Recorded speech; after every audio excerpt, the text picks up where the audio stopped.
اعوذ باللہ من الشیطان الرجیم، بسم اللہ الرحمن الرحیم۔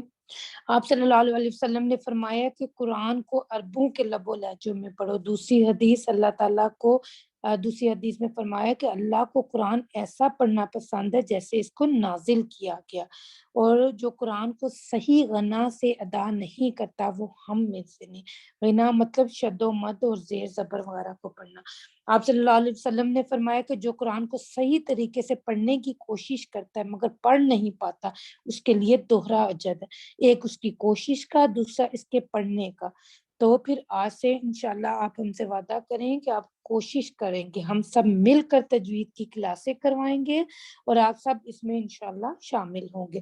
اب صرف یہ ہمارا کوئی 20-30 دن کا یہ دورہ قرآن کا پروگرام نہیں جس میں کہ ہم جڑ گئے، اب انشاءاللہ مرتے دم تک ہم اس قرآن سے جڑ کر رہیں گے۔ اور اس کا قرآن کا دوسرا حق کیا ہے کہ اس کو ٹھہر ٹھہر کر پڑھنا، ترتیل کے ساتھ۔ آپ صلی اللہ علیہ وسلم صداقت اور امانت کے شوق میں قرآن کو تیز تیز پڑھتے تھے، تو اللہ نے آپ صلی اللہ علیہ وسلم کو روک دیا، حالانکہ اس کے پیچھے کتنا خلوص اور اخلاص تھا آپ صلی اللہ علیہ وسلم کا، مگر روک دیے گئے۔ تو یہ جو محفلوں میں تیز تیز قرآن پاک کو پڑھتے ہیں، تیزی تیزی سے سپارہ پڑھنا شروع کرتے تھے، یہ بالکل ایک بھونڈا رویہ اور ریا اور دکھاوا اور گناہ ہے۔ اس کے علاوہ یہ تکبر اسراف میں شامل ہے۔ اس کے بعد اگلا حق قرآن کا کیا ہے کہ اس کو پڑھنا ہے، قرآن پاک پر غور کرنا ہے، اس کی فکر کرنی ہے۔ یہ قرآن صلاحیت کا ذریعہ، اس کی صرف عربی نہیں پڑھنی، اس کو سمجھنا بھی ہے۔ اور قرآن پاک کو سمجھنے کے بعد پھر اس کا اگلا کیا ہے کہ اس کو اور اللہ تعالیٰ یہ جو میں نے دیکھا ہے اس کو اوروں کو بھی دکھلا دے۔ بلغ ما انزل من ربک، پہنچا دے۔ آپ صلی اللہ علیہ وسلم نے فرمایا اب جو یہاں پہ موجود ہے غائب کو پہنچا دے۔ دین کی دعوت کرنی ہے، اشاعت کرنی ہے، تبلیغ کرنی ہے، دوسرے تک اس کو یہ پہنچانا ہے، اس کو نافذ کرنا ہے۔ کہاں پہ کرنا ہے؟ اپنے گھر میں، اپنے معاشرے میں، اپنے ماحول میں، اپنے ذات برادری میں، اپنے تمام اہل و عیال میں اللہ کی، اور اس طرح سے ہمیں اللہ تعالیٰ کی حاکمیت کو قائم کرنا ہے۔ تو یہاں پہ حضرت کعب بن احبار کا واقعہ میں ضرور ہی آپ کو سناؤں گی کہ حضرت کعب احبار کا واقعہ، وہ تابعی ہیں، آپ صلی اللہ علیہ وسلم کی زندگی میں حیات تھے۔ آپ صلی اللہ علیہ وسلم کے بعد حضرت عمر فاروق رضی اللہ تعالیٰ عنہ کے دور میں اسلام قبول کیا۔ بہت بڑے یہ یہودی عالم تھے، لیکن جب اسلام کو قبول کیا تو حضرت عمر رضی اللہ عنہ کے دور میں حضرت عمر فاروق رضی اللہ عنہ نے تاخیر سے اسلام قبول کرنے کی وجہ پوچھی تو انہوں نے بتایا کہ مرتے وقت میرا باپ یہودی عالم مجھے 2 تورات کے صحیفے دے کر گیا، اور ان میں سے ایک چھوٹا تھا جو عوام کے پڑھنے کے لیے تھا، اور ایک پورا کا پورا بند تورات کا صحیفہ تھا، وہ بند تھا اور اس کے اوپر مہر لگی ہوئی تھی۔ اور ہمارے ہاں اگر ہم لوگ یہاں پہ تھوڑا سا رک کے اپنا تقابلہ کریں تو ہمارے ہاں بھی یہی طریقہ ہے کہ ہم لوگ تقریباً تمام گھروں میں قرآن پاک کو بند کر کر اونچی سے اونچی جگہ پر اور پیک کر کے اچھی طرح رکھ دیا گیا، لیکن ہم لوگ جو پڑھتے ہیں وہ کیا پڑھتے ہیں؟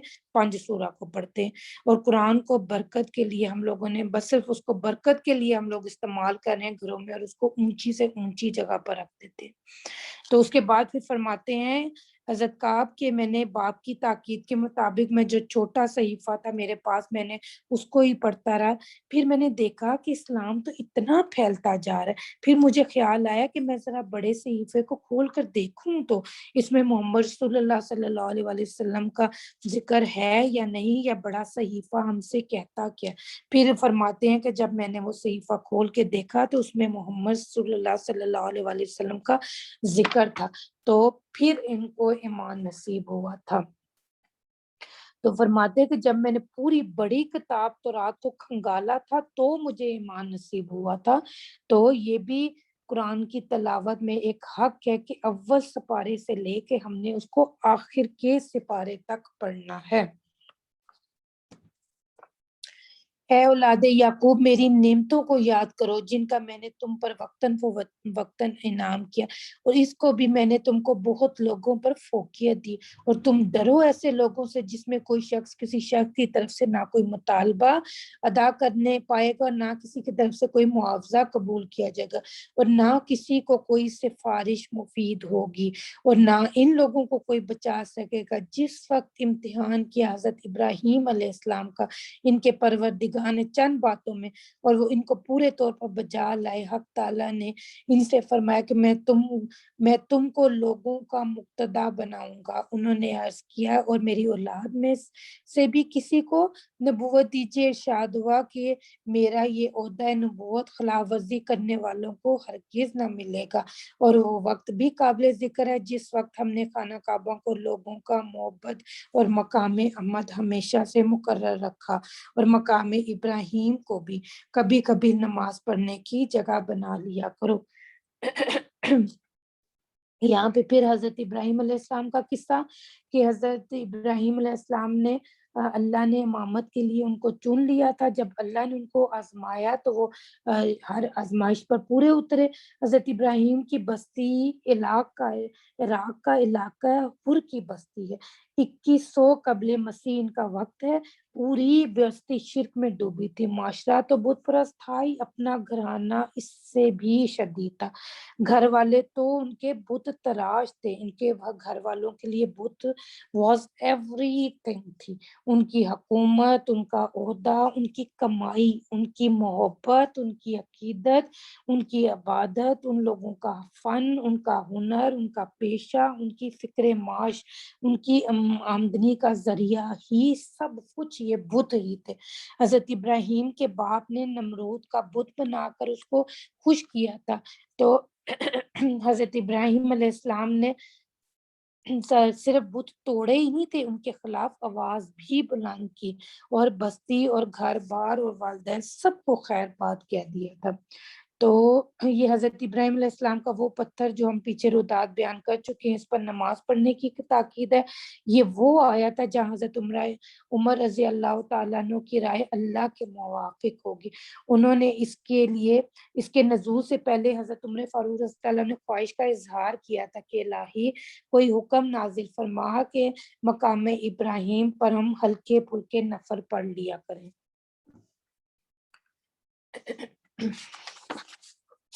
اور ہم نے حضرت ابراہیم علیہ السلام اور حضرت اسماعیل علیہ السلام کی طرف حکم بھیجا کہ میرے اس گھر کو خوب پاک رکھا کرو، بیرونی اور مقامی لوگوں کی عبادت کے واسطے، اور رکوع اور سجدہ کرنے والوں کے ساتھ کے واسطے۔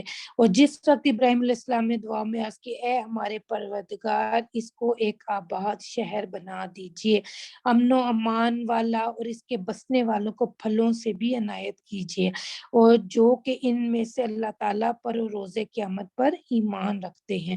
حق تعالیٰ نے ارشاد فرمایا اس شخص کو جو کہ کافر ہے، سو ایسے شخص کو تھوڑے روز تو خوب عام برتاؤں گا، پھر اس کو کشاں عذاب دوزخ میں پہنچا دوں گا، اور وہ پہنچنے کی جگہ تو بہت ہی بری ہے۔ اور جبکہ اس کو اٹھا رہے تھے ابراہیم علیہ السلام دیواریں خانہ کعبہ کی اور اسماعیل علیہ السلام بھی، اور یہ کہتے جاتے اے ہمارے پروردگار یہ خدمت ہم سے قبول فرما لیجئے، بے شک آپ خوب سننے والے اور جاننے والے ہیں۔ یہ سارا قصہ ہے حضرت ابراہیم علیہ السلام کا اور حضرت اسماعیل علیہ السلام کا، جبکہ وہ خانہ کعبہ کی دیواروں کو بلند فرما رہے تھے اور ساتھ ساتھ دعائیں بھی فرما رہے تھے۔ اور آگے اب یہ دعا آگی، اور یہ مسنون دعا ہے اور یہ قبول دعا ہے۔ ربنا واجعلنا مسلمین لک ومن ذریاتنا امۃ مسلمۃ لک وارنا مساکنا وتب علینا انک انت التواب الرحیم۔ اے ہمارے پروردگار ہم کو اپنا اور زیادہ مطیع بنا لیجیے، اور ہماری اولاد میں سے بھی ایک ایسی جماعت پیدا کیجیے جو آپ کی مطیع ہو۔ تو یہاں پہ میں آپ لوگوں کو ضرور یہ بتانا چاہوں گی کہ حضرت ابراہیم علیہ السلام جو کہ حضرت ابراہیم علیہ السلام اللہ تعالیٰ سے دعا کر رہے ہیں کہ اتنی اسلام کے بعد اور اتنی قربانی کے بعد بھی اللہ تعالیٰ سے دعا کریں کہ اللہ ہمیں کیا بنا دے، ہمیں مسلم بنا دے، اور اپنی ضرورتوں کی اسلام کی فکر کر رہے ہیں۔ تو اگر حضرت ابراہیم علیہ السلام کو اپنی اور اپنی ذریت کی اتنی فکر ہے تو کیا ہم لوگوں کو کرنا نہیں چاہیے؟ ہمیں یقیناً اپنی نمازوں میں، نمازوں کے بعد اذکار میں، اذکاروں کے بعد دعا کو کرنا چاہیے، اپنے لیے، اپنی اولادوں کے لیے، اپنی ذریت کے لیے، اور تمام امت محمدیہ صلی اللہ علیہ وآلہ وسلم کے لیے دعا کرنی چاہیے کہ اللہ ہمیں راہ راست دکھا، دین کے راستے پر چلا، اور نیز ہم کو ہمارے حج کے احکام بھی بتلا دیجیے اور ہمارے حال پر توجہ رکھیے۔ فی الحقیقت آپ ہی توجہ فرمانے والے، مہربانی کرنے والا ہے۔ اس کے بعد پھر آگے دعا کی انہوں نے، ربنا وابعث فیہم رسول منہم یتلو علیہم آیاتک ویعلمہم الکتاب والحکمہ ویزکیہم انک انت العزیز الحکیم۔ اے ہمارے پروردگار، اس جماعت کے اندر انہی میں سے ایک ایسے پیغمبر مقرر کیجئے جو ان لوگوں کو آپ کی آیتیں پڑھ پڑھ کر سنایا کرے اور ان کو آسمانی کتاب کی اور خوش فہمی کی تعلیم دیا کرے، ان کو پاک کر دیں، بے شک آپ ہی غالب القدرت کامل الانتظام ہیں۔ حضرت ابراہیم علیہ السلام نے دعا کی تو آپ صلی اللہ علیہ وسلم نے فرمایا تھا کہ میں اپنے دادا حضرت ابراہیم علیہ السلام کی دعا اور اپنی ماں حضرت آمنہ کا خواب ہوں۔ حضرت ابراہیم نے دعا کی کہ یہ جو میں ایک بستی یا گھر بنا رہا ہوں تو ان میں ایک نبی اٹھانا۔ تو یہاں پر ہمیں پھر اصول یہ نظر آتا ہے کہ نبیوں کی دعائیں اور قرآنی دعائیں قبول ہوتی ہیں، یہ مستجاب ہیں، یہ بہتر ہے اور یہ جامع ہے۔ اور اس کے بعد پھر رسول کے دعا میں جلد بازی ہرگز نہیں، یہ خلیل اللہ کی دعا ہے کہ حرم کی تعمیر کے موقع پر پھر 2500 سال بعد قبول ہوئی۔ حرم کی تعمیر کے موقع پر حضرت ابراہیم علیہ السلام نے دعا کی تھی کہ ہم میں سے ایک نبی کو اٹھا جو کہ 25 سال، حضرت ابراہیم علیہ السلام کا حضرت اسماعیل علیہ السلام کے زمانے کے بعد سے آپ صلی اللہ علیہ وسلم کے نزول کا وقت کے درمیانہ پیریڈ تقریباً 2500 سال بعد ہے، اور 40 نسلوں کے بعد یہ دعا قبول ہوئی۔ اللہ دعائیں ضرور سنتا ہے، کبھی وہ جلدی میں، کبھی تاخیر میں، اگر دیر ہے تو کوئی نہ کوئی اس کی حکمت ضرور ہوتی ہے۔ تو